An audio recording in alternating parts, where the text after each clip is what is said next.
പറയുമ്പോൾ ആലിമീങ്ങൾക്ക് വേദനിച്ചോ, അത് ഉസ്താദ് ഉത്തരവാദിയല്ല. അത് വേദനിച്ചതിന് ഉസ്താദിന് കൂലിയേ കിട്ടുള്ളൂ. വ്യക്തിപരമായി ആരെയും ഒരു തേജോപതനവും ഉസ്താദ് നടത്തൂല. ഓക്കെ, ഉസ്താദ് അങ്ങനെയാണ്, വൈലത്തൂർ ഉസ്താദ് അങ്ങനെയാണ്, അള്ളാഹുരൊക്കെ ദറജേറ്റി കൊടുക്കട്ടെ. ഓരൊക്കെ മക്കൾ ആലിമീങ്ങൾ മാത്രമേ ഉള്ളൂ. അത് അങ്ങനെ തന്നെ ആവുള്ളൂ.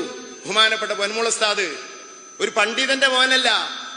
എന്നാൽ ആ മഹന്റെ ആ പടച്ചുറബെ പൊന്മുള ഉസ്താദിന്റെ അറിവിന്റെ ആഴം എത്രയാണ് ആഴം നമ്മളൊക്കെ മനസ്സിലാക്കി. പൊന്മുള ഉസ്താദിനെ സംബന്ധിച്ച് ഒരു ചെറിയ കുട്ടിയാണ്, ഒരു ചെറിയ ആലിമാണോ?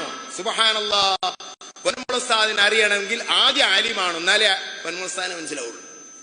ഞാൻ വൈലത്തൂർ ഉസ്താദിന്റെ കൂടെ പൊന്മുള ഉസ്താദിന്റെ അടുത്തേക്ക് പോവുകയാണ്.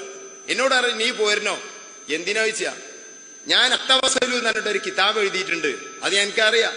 ആ കിതാബ് ഇറങ്ങുന്ന മുമ്പ് പൊന്മുള ഉസ്താദിനൊന്ന് വായിച്ചു കൊടുക്കണം.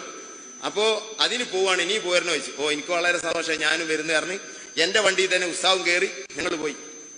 അങ്ങനെ രാവിലെ അവിടെ എത്തി, ഉസ്താദിനെ കണ്ട് സംസാരിച്ച്. അപ്പൊ ഓക്കെ, ഉസ്താദിന്റെ അടുത്ത് ഹദീസിന്റെ ക്ലാസ് ഉണ്ട്, അതിൽ പൊന്മുള ഉസ്താദ് ഉണ്ടായിരുന്നു, എല്ലാവരും ഉണ്ടായിരുന്നു. അത് കഴിഞ്ഞ് ഒരു 7-7:30 മണിക്ക് പോലൊക്കെ പോയി. അതിനുശേഷമാണ് ഞങ്ങൾ രണ്ടാളും പോകുന്നത്. ഉസ്താദ് ഞാനൊക്കെ ക്ലാസ്സിലുണ്ടായിരുന്നു. അങ്ങനെ അവിടെ നിന്ന് ഉസ്താദ് വായന തുടങ്ങി. വൈലത്തൂർ ഉസ്താദ് ഒരു വിദ്യാർത്ഥിയെ പോലെ, വൈലത്തൂർ ഉസ്താദിനെ പൊന്മുള ഉസ്താദിന്റെ ഉസ്താദുമാരുടെ മർത്തബയിലുള്ള ആളാണ്. അഥവാ കോട്ടൂർ ഉസ്താദിന്റെ ഒക്കെ മർത്തബയിലാണ് വൈലത്തൂർ ഉസ്താദ് ഉള്ളത്. ആ വലിയ പണ്ഡിതൻ ഒരു വിദ്യാർത്ഥിയെ പോലെ ബഹുമാനപ്പെട്ട പൊന്മുള ഉസ്താദ് ആവുന്ന ആ ചെറുപ്പക്കാരന് ഈ കിതാബ് ഇങ്ങനെ വായിച്ചു കൊടുക്കുക. കുറെ അങ്ങ് വായിക്കും. പൊന്മുള ഉസ്താദ് പറയും, നിൽക്കട്ടെ, നിർത്തും, നമുക്ക് അവിടെ അതങ്ങ് മാറ്റാം, എന്നിട്ട് അവിടെ ഇന്നത് ചേർക്കാം. വൈലത്തൂർ ഉസ്താദ് ഒരു അഭിപ്രായം പറയില്ല. അപ്പൊ തന്നെ അവിടെ തടഞ്ഞ് അത് എഴുതി കൊടുക്കും, അവിടെ ചേർക്കാനുള്ളത് എഴുതി. അപ്പൊ തന്നെ വൈലത്തൂർ ഉസ്താദ് ചോദിക്കും, എവിടുന്നാണത്, ആ വിഷയം എവിടെയുള്ളത്? ഉടനെ തന്നെ പറയും, അത് റാസി ഇത്രാം പേജ്, ഇത്രാം ജുസ്, ഇത്രാം പേജില്. കമ്പ്യൂട്ടർ കണക്കെ പറയുന്നു. സുബ്ഹാനല്ലാഹ്.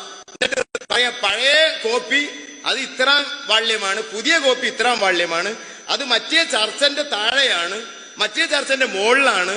സുബ്ഹാനല്ലാഹ്. റാസി മുഴുവനും കാണാതെ പറയുന്നു. ഫതാവുൽ കുബ്രയുടെ മൊത്തം ഇങ്ങനെ 100 കണക്കിന് കിതാബുകൾ അന്ന് വായിച്ചു തീർന്നപ്പോഴേക്കും പറഞ്ഞു തീർന്നു. ഒരു കിതാബ് ഉസ്താദ് ആൾമറയിൽ നിന്ന് എടുത്തിട്ടില്ല. ഞാൻ ആശ്ചര്യപ്പെട്ടു പോയി. പലപ്പോഴും എനിക്ക് അനുഭവമെങ്കിൽ ഇത് എന്നെ വല്ലാതെ സ്വാധീനിച്ചു പോയി. അത് കഴിഞ്ഞ് ഇതൊരു ചെറിയ കഥല്ല. ഇത് കഴിഞ്ഞ് എല്ലാം കഴിഞ്ഞ് കിതാബൊക്കെ പൂട്ടി വൈലത്തൂർ ഉസ്താദ് പൊന്മുള ഉസ്താദ് പറഞ്ഞ നമ്പറുകൾ മുഴുവൻ, പേജ് നമ്പറുകൾ മുഴുവനും എഴുതി വെച്ച്, ഇനി പിന്നീട് വീട്ടിൽ പോയി നോക്കാമെന്ന നിലയ്ക്ക് എഴുതി വെച്ച് ഞങ്ങൾ രണ്ടുപേരും കൂടെ ഇറങ്ങിയപ്പോ വൈലത്തൂർ ഉസ്താദ് എന്നോട് പറഞ്ഞൊരു വാക്ക്, സുബ്ഹാനല്ലാഹ്. ഉസ്താദ് പറയാണ്,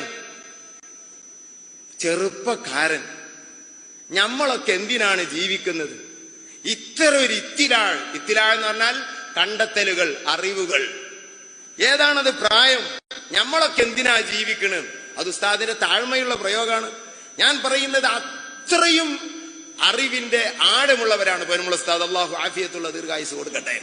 ഉസ്താദ് ഒരു പണ്ഡിതന്റെ മോനല്ല. അതെങ്ങനെയാണ് ഇത്ര ഒരു വലിയ ആലിമ ഈ പണ്ഡിതനില്ലാത്ത ആൾക്ക് ലഭിച്ചത്? അതിന് വലിയൊരു രഹസ്യമുണ്ട്. പൊന്മുളയിലെ ദർസിൽ പഠിച്ച മുതഅല്ലിമീങ്ങൾ മുഴുവനും ബഹുമാനപ്പെട്ട പൊന്മുള ഉസ്താദിന്റെ വീട്ടിൽ നിന്ന് ഭക്ഷണം കഴിച്ചിട്ടുണ്ട്.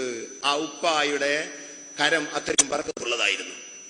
ഒരു മുതഅല്ലിമില്ലാതെ ആര് വന്നാലും ഭക്ഷണം കൊടുക്കും, കൂട്ടിക്കൊണ്ടുപോയിട്ട് ഭക്ഷണം കൊടുക്കും. 6 കുട്ടികൾ 7 കുട്ടികളൊക്കെ ഉപ്പ പലപ്പോഴും കൊണ്ടുപോകാറുണ്ട് എന്ന് ഉസ്താദിന്റെ പറയലുണ്ട്.